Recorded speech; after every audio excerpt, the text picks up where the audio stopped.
शंकर जी मेरी कथा कैसी लगी? मैंने कामदेव को जीत लिया, अब आप बताओ मेरी कथा कैसे लगी?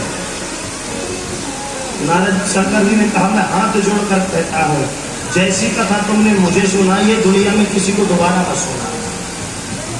अब इससे बड़ी बेइज्जती क्या हो सकती है? भाई हम आपको कथा सुनाए और 7वें दिन पूछे कहो माता जी कैसी लगी कथा, आप कहते हो महाराज कथा तो बहुत बढ़िया लगी पर दोबारा किसी को मत सुना। ये तो बोले वैसे ही हुआ, एक गांव में कथा चल रही थी तो व्यास जी कथा सुनाए और भाव में खूब रोए, वो सामने बैठी मैया भी खूब रोए। व्यास जी को लगा कि माता जी बड़े भाव में कथा सुन, जैसे हम रोते हैं देखो हमसे ज्यादा रो रहे हैं।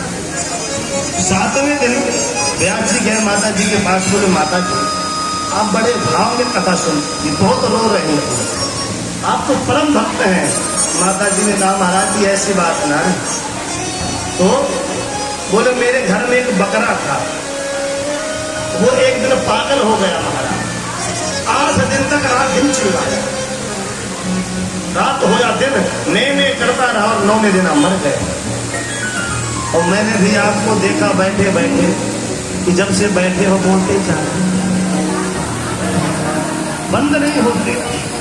मैंने सोचा कि महाराज जी भी पगला गए, अब 8वें दिन ये भी चले जाए, तो मैं आपको देख करके रो रही होगी, इतने सुंदर पंडित जी बताओ 9वें दिन मर जाए, मेरे अंदर भावा कुछ नहीं।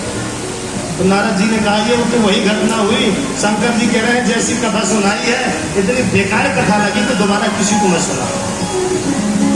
नारद जी समझ गए, हम तो पहले समझ रहे थे हमारी प्रशंसा तुम्हें अच्छी नहीं लगी, कोई बात नहीं चल पड़े। अब नारद जी को लगा हम अपनी प्रशंसा नारायण के पास जाकर करें, और नारायण को परम कौतुकी बिना बजाते हुए नारद जी गए। नारायण ने देखा, उठ करके जैसे नारद जी ने शंकर के भगवान नारायण को प्रणाम किया, नारद जी ने भगवान ने कहा नहीं नीचे नहीं, नारद जी मेरे बगल में बैठे। एक तो अहंकार में और पूरे थे और भगवान ने और बढ़ा दिया, भगवान ने कहा नीचे नहीं तुम मेरी बगल में बैठो। नारद जी समझ गए, ये भी समझ गए हम पहले जैसे नारद नहीं रहे, अब हम भी कोई साधारण नहीं, देखो बगल में बैठाए। और शंकर जी ने बार बार मना किया था कि नारायण कभी पूछे भी तो ये मत सुनाना, और नारद जी वही गलती कर बैठे। मार चरित्र सब हरि ही सुनाए, मार चरित्र सुना दिया। नारायण मैं साधना करने गया, एक कामदेव आया और मैंने काम को जीत लिया। भगवान नारायण कहते हैं नारद तुमने काम को जीत लिया, ये कोई बड़ी बात नहीं, कोई तुम्हारा नाम लेकर के भजन करने लग जाए तो वो काम को जीत सकता है। नारद जी को लगा बारे हम तो समझे ही नहीं थे कि हम इतने बड़े हो गए, ये तो नारद जी आपकी कृपा है। और नारद जी ने कहा नहीं सब आपकी कृपा है, अच्छा मैं चलता हूँ, मुझे अपना प्रचार भी करना है। हाँ बिल्कुल करना है। लक्ष्मी जी ने कहा नारायण से प्रभु आपकी लीला कोई समझ में नहीं आया। भगवान ने कहा क्यों? बोले नारद जी आए थे, ये अहंकार में भूले थे, आपको इनका अहंकार नष्ट करना चाहिए था तो आपने और अहंकार बढ़ा दिया इनका। भगवान ने कहा लक्ष्मी जी से देवी यदि किसी के शरीर में फोड़ा हो जाए तो वो डॉक्टर के पास दिखाने जाएगा, तो डॉक्टर क्या कहेगा? पहले फोड़े की कंडीशन देखेगा, छोटा है या बड़ा है। छोटा है तो दवा दे देगा कि दवा खा लेना यहीं बैठ जाएगा, और यदि बड़ा हो गया है तो ऐसी दवा देंगे कि बैठेगा नहीं, ऐसी दवा तो जल्दी पके जिससे हम इसका ऑपरेशन करें। तो नारद जी के हृदय में अहंकार का थोड़ा उदित हुआ है, शंकर जी को इसने दिखाया था, शंकर जी ने दवा दी थी पर नारद ने खाई नहीं। शंकर जी ने कहा था इस अहंकार की कथा कहीं मत सुनाना, नारद ने नहीं खाई। देवी अब वो थोड़ा बड़ा हो गया है, अब तो इसका ऑपरेशन ही करना पड़ेगा, इसलिए मैंने ऐसी दवा दी है कि जल्दी बढ़े। और नारद जी चल पड़े। भगवान ने अपनी माया से कहा एक ऐसा नगर बनाओ कि नारद जी यहीं पहुंच जाए। देखो भैया अब नारद का अहंकार नष्ट भगवान का भोजन है अहंकार खाना। अहंकार भगवान किसी में नहीं रखते। भगवान की माया दो प्रकार की होती है, एक विद्या और एक अविद्या। अविद्या माया से जीव का पतन हो जाता है और विद्या माया से अहंकार नष्ट होता है, जीव नष्ट नहीं होता।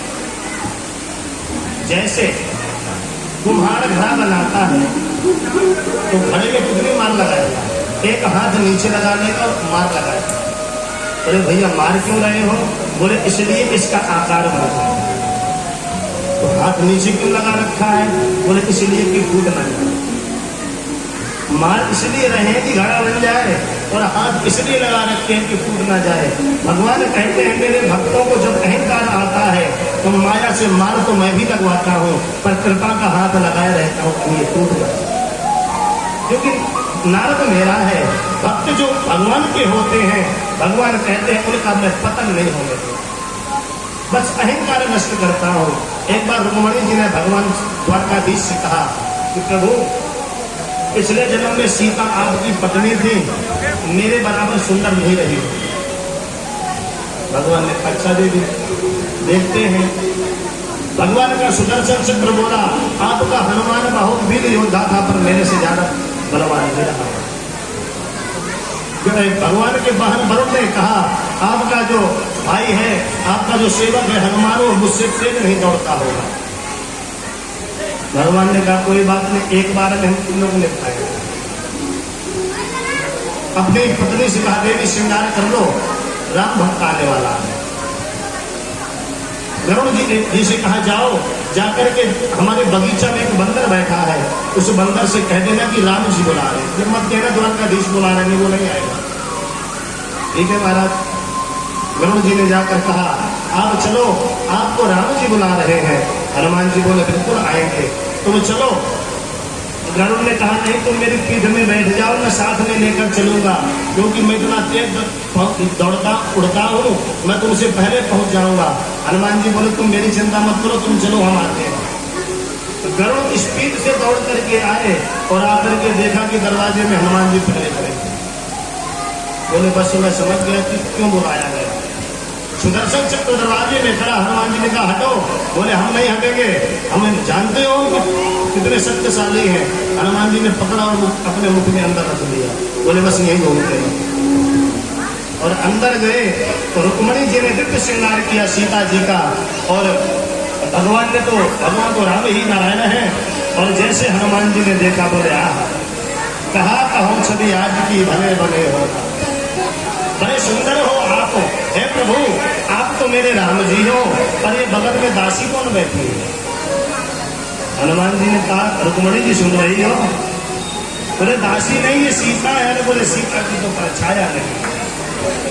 कहने का मतलब भगवान अहंकार किसी का नहीं रखते हैं। नारद जी चल पड़े, एक नगर देखा। नारद जी को लगा ये नगर मैंने आज से पहले कहीं कभी नहीं देखा, आज कैसे दिखाई दिया। उस नगर में प्रवेश करते तो वहां एक राजा है जिसका नाम है शील निधि। उनकी एक कन्या है जिसका नाम है विश्वमोहिनी। उनका विवाह हो रहा है। नारद जी को देखा, बोले आइए आइए महाराज, अच्छे अवसर पर आए हो। प्रणाम किया तो आन दिखाई नारद है, पुत्री को बुलाया। बोले देखो महाराज ये पुत्री है, बेटी का परिचय ऐसे नहीं देते हैं। गुरु के पास जब बेटी को ले जाते तो कहते हैं बेटी प्रणाम करो गुरुदेव। हिमाचल ने किया था ना, सुता बोल मेली मुनि चरना, यहाँ पर चलना नहीं, आन दिखाई, देखो मेरी कन्या को। और नारद जी ने कन्या को देखा तो अपने आप को, और कन्या के गुण गाने लगे राजन तुम्हारी कन्या तो बड़ी गुणवती है, ये जिसका वर्ण करेगी वो त्रिलोकी में अजर अमर होगा, उसको संसार में कोई जीत नहीं सकेगा, त्रिभुवन पति होगा, वैकुंठ का निवासी होगा, ऐसा होगा तुम्हारी कन्या का वर्ण। अच्छा महाराज अब आप आए हो तो जरा बैठो, कल मेरी पुत्री का विवाह है, आशीर्वाद देकर जाना। नारद जी बोले तुम जानते हो हमें समय नहीं, हम चलते हैं। क्योंकि इनको नहीं मालूम था कि नारद जी को दूल्हा बन के आने वाले।